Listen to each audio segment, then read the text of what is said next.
Yo, what's up, guys? Y'all doing today, man? I'll be talking about the 2022 NBA Finals, which we are now 1 day away from recording this video. We are 1 day away from the 2022 NBA Finals on June 2nd with the Golden State Warriors against the Boston Celtics.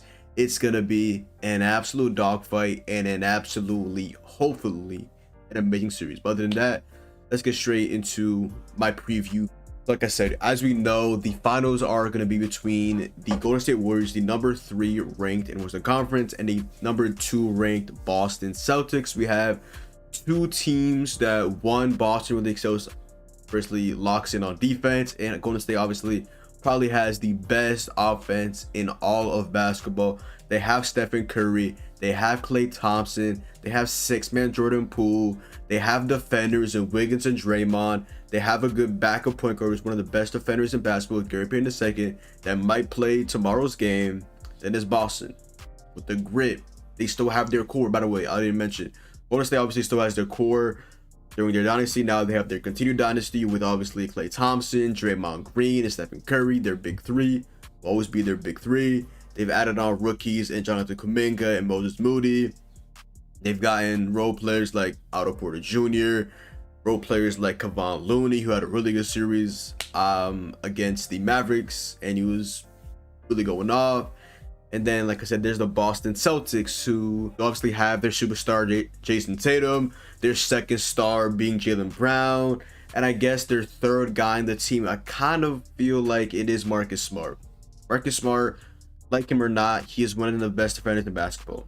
Only thing with Marcus Smart is his game, especially his offense, is very consistent. But when his three-point shot is falling, we know he's still being that pest on defense, doing his things in terms of flopping, getting good calls, and just being a really intellectual basketball player. At points, Marcus Smart is that X factor, and I really feel like he's gonna be the X factor in the series for the Boston Celtics. The man is such a good defensive player, and when his three-point shot is falling, we know Marcus Smart will shoot until he can't shoot. We saw that last game, game 7 against the Miami Heat. He almost literally lost his team's game in terms of shooting threes at the end of the game that were not falling. Literally felt like he was wide open shooting practice, and he could not hit a three-point shot to save his life at the end of the fourth quarter of that game 7 Eastern Conference Finals. Absolute movie where my Miami Heat actually ended up losing in disgusting fashion. Yeah, I really feel like I've been counting out Boston a lot. I'm not gonna lie. I'm pretty sure I've picked against Boston every single round this year. I'm not gonna lie. I was one of those guys. I'll admit it. I had the Nets beating the Boston Celtics. Is that because of the Kevin Durant and Kyrie Irving duel? Yes. I don't want to bet against Kyrie Irving against Kevin Durant. Did I bet on it though? Fuck no. I'm not putting my money on the line.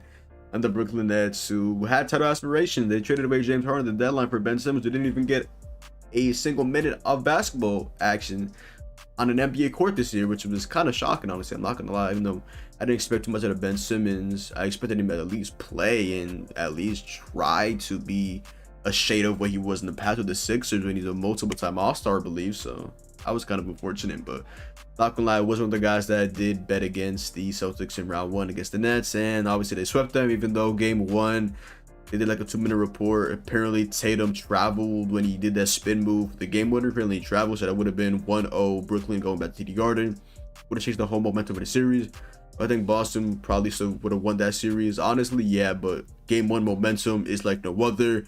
Like you're on top of the world, and that should have had that opportunity, but it was just kind of taken away from them on that no call on the Tatum apparently being called for a travel in game 1. So that's kind of unfortunate. And then I picked against them, obviously.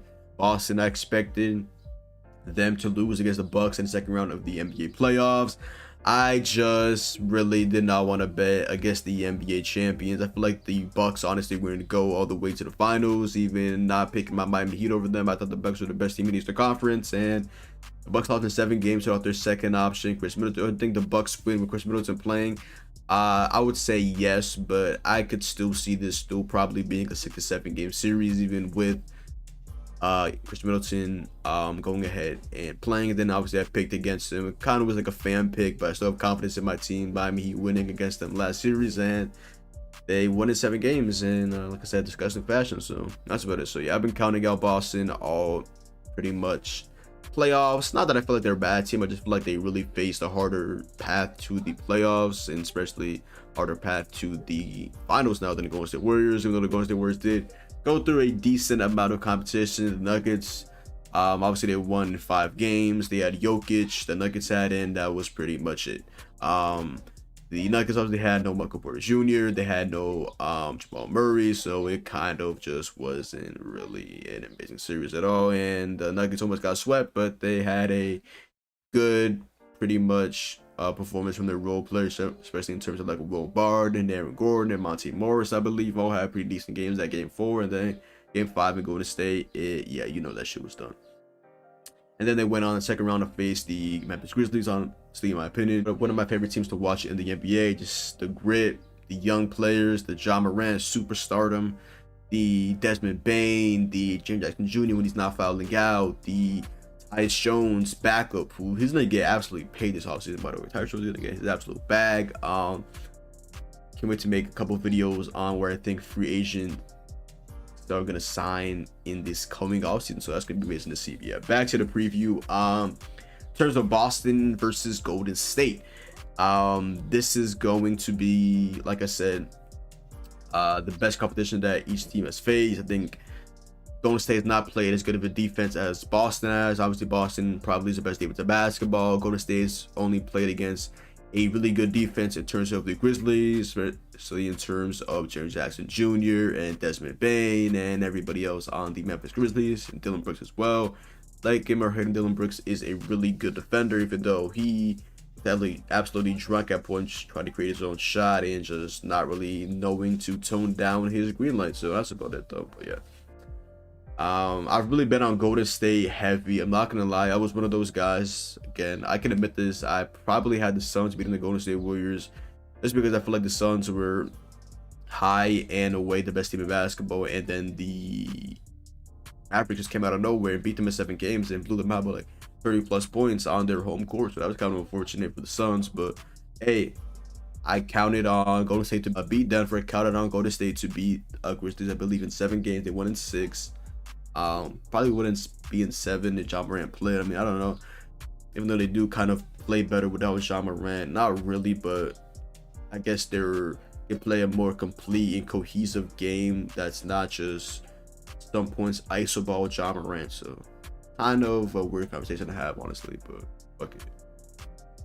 So when it comes down to this series, I'll kind of pull the matchups I want to see. I definitely want to see who's guarding Stephen Curry.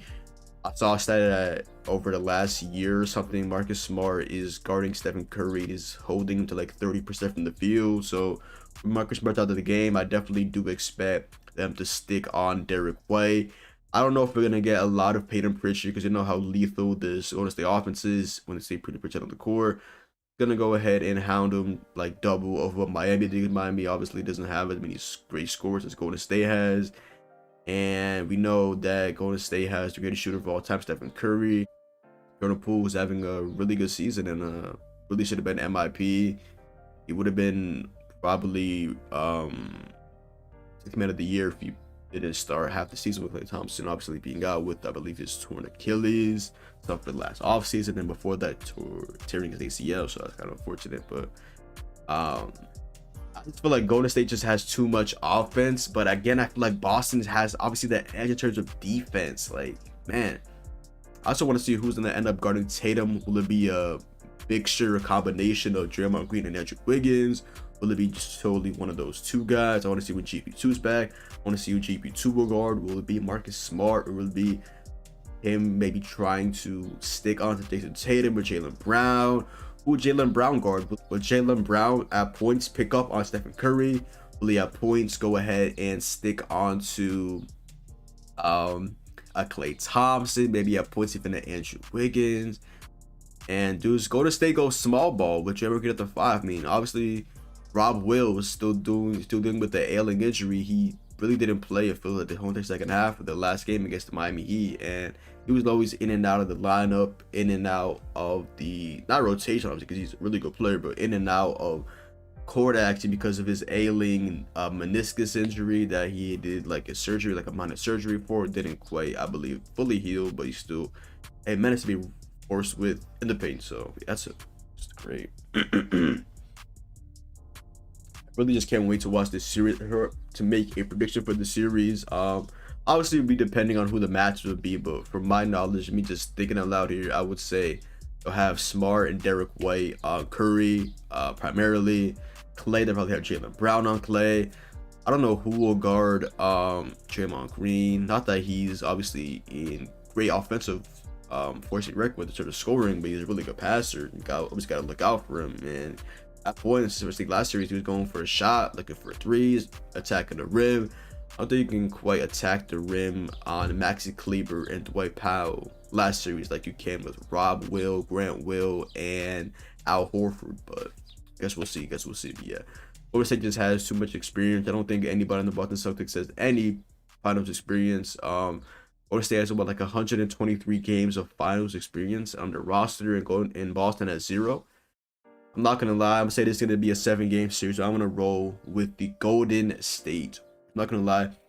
Before I made this video, I didn't even have a prediction. Just me just talking kind of my head off right now. I'm just the depth that Golden State has. Yes, Boston has the best defense in basketball, but I just cannot bet against Stephen Curry, Klay Thompson, and Draymond Green fully healthy with Jordan Poole.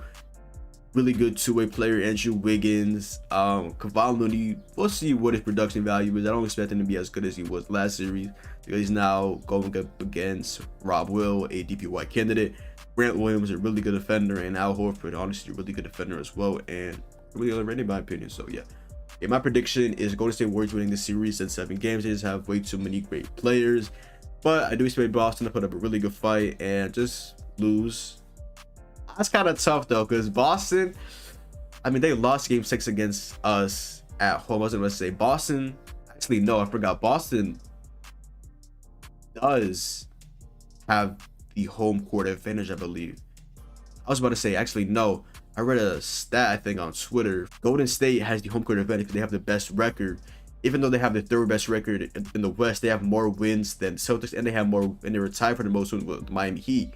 But they just beat the Miami Heat twice, both games. So they had the kind of advantage over them to the home court advantage. So I was about to say Boston has game 7, but no, Golden State has game 7. Do I see Golden State losing on game 7 potentially against Boston with the finals on the line?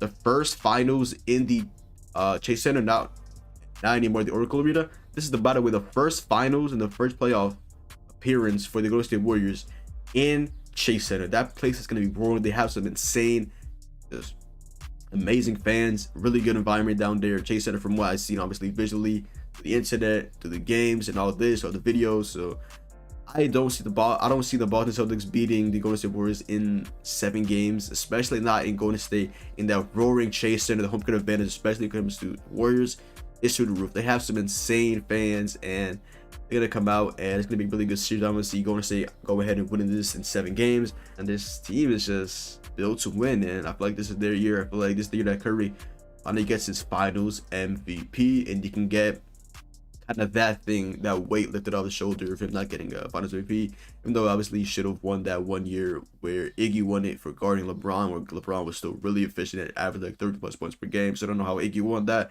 over Curry, but that's a different discussion for a different topic and a different day.